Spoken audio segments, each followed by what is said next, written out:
લીમખેડા તાલુકા પંચાયતના વિજેતા અપક્ષ ઉમેદવાર શ્રી ગોપસિંહભાઈ પરમાર ભારતીય જનતા પાર્ટીમાં જોડાયા. લીમખેડા તાલુકા પંચાયતની તાજેતરમાં યોજાયેલી સામાન્ય ચૂંટણી 2026માં અપક્ષ ઉમેદવાર તરીકે વિજયી બનેલા શ્રી ગોપસિંહભાઈ પરમાર આજરોજ દાહોદ લોકસભાના લોકપ્રિય સાંસદ શ્રી જસવંતસિંહ ભાભોર સાહેબના વરદ હસ્તે ભારતીય જનતા પાર્ટીનો ખેસ ધારણ કરી વિધિવત રીતે ભાજપમાં જોડાણ કર્યું.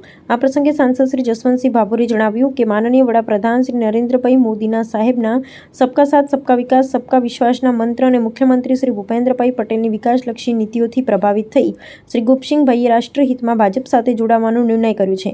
તેમના જોડાવાથી લીમખેડા તાલુકામાં વિકાસની ગતિ બમણી થશે. શ્રી ગોપસિંહભાઈ પરમારે જણાવ્યું હતું કે લીમખેડા તાલુકાના સર્વાંગી વિકાસ માટે ગામડે ગામડે પાયાની સુવિધાઓ પહોંચાડવા માટે અને જનતાના પ્રશ્નોને વાચા આપવા માટે મેં ભારતીય જનતા પાર્ટીમાં જોડાવાનો નિર્ણય કર્યો છે. સંસદ શ્રી જસવંતસિંહ ભાભોર સાહેબના માર્ગદર્શન હેઠળ તાલુકાના દરેક નાગરિકના વિકાસ માટે હું કટિબદ્ધ છું.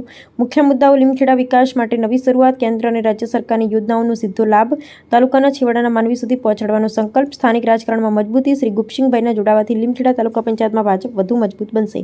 જનસેવાનો સંકલ્પ, શિક્ષણ, આરોગ્ય, રસ્તા, પાણી અને રોજગારીના પ્રશ્નોને પ્રાથમિકતા આપી કામ કરવામાં આવશે. રિપોર્ટર શ્રીકાંતભાઈ કે વોહનિયા.